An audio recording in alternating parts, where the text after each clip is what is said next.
Correction de la situation de compétence 1, voyage à Toronto, faite en aide à l'apprentissage en équipe du groupe 222, équipe F.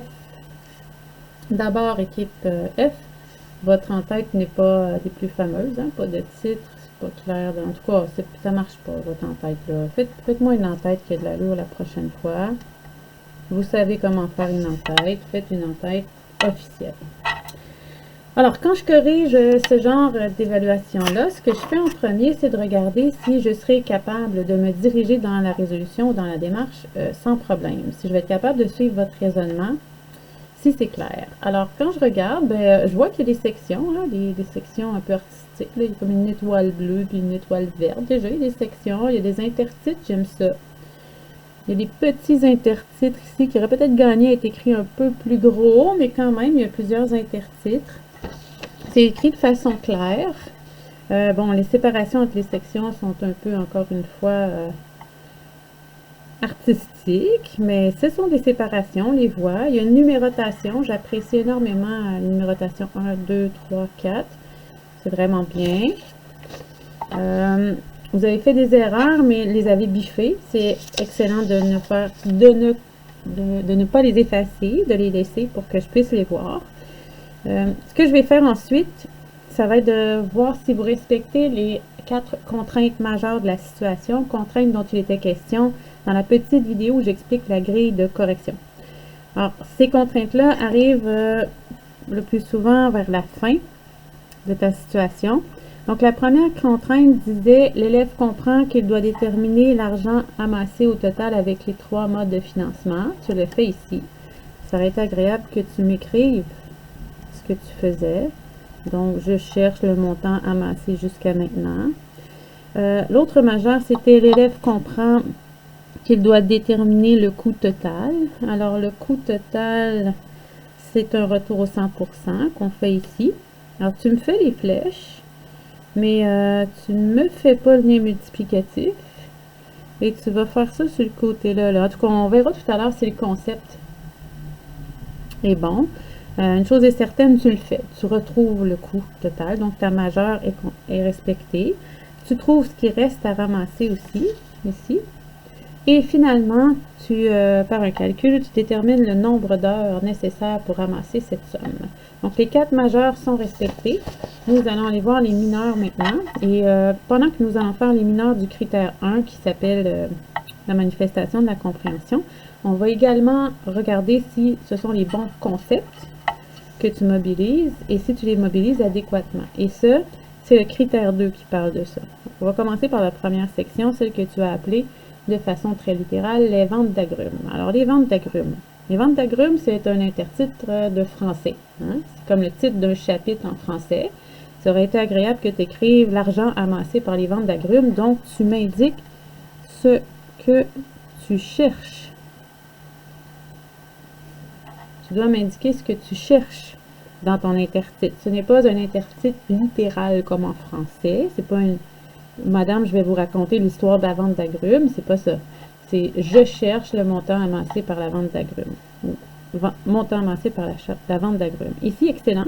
Tu utilises un point qui arrive juste. Donc, 2 sacs pour 6 $. Tu ne tombes pas dans le panneau d'utiliser directement un sac pour 3 $ qui doit provenir d'un calcul.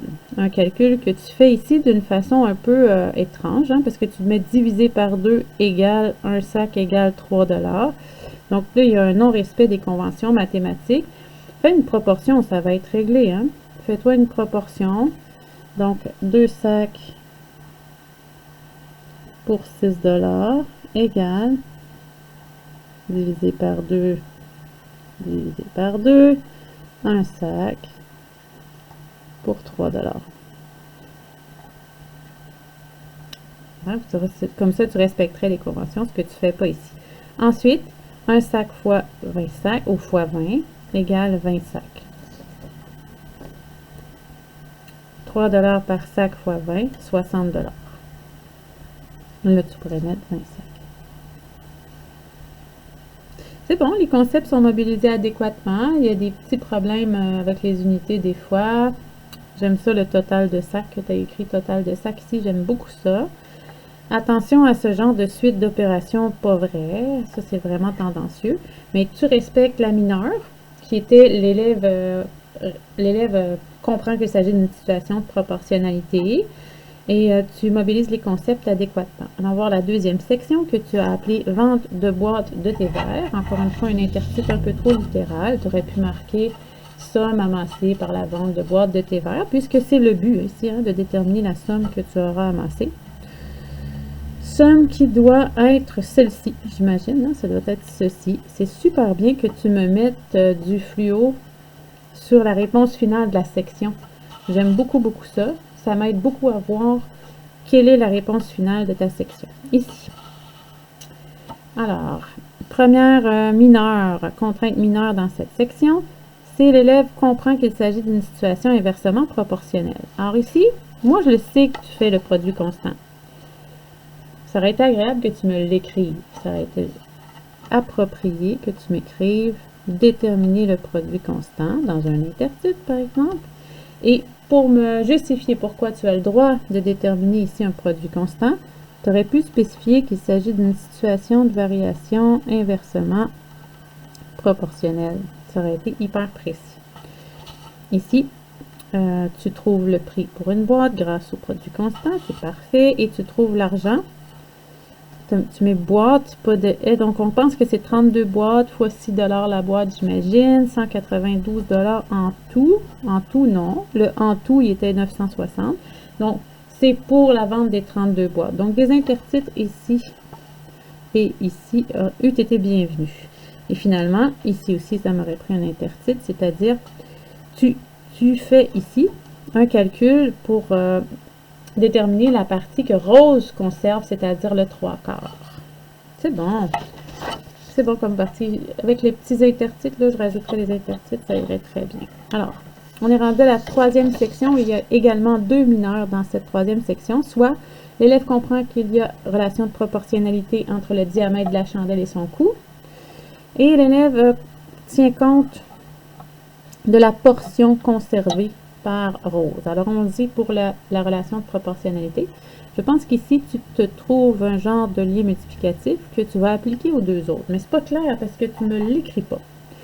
Tu m'écris prix de la petite chandelle. Mais tu m'écris pas qu'est-ce que tu fais ici en divisant.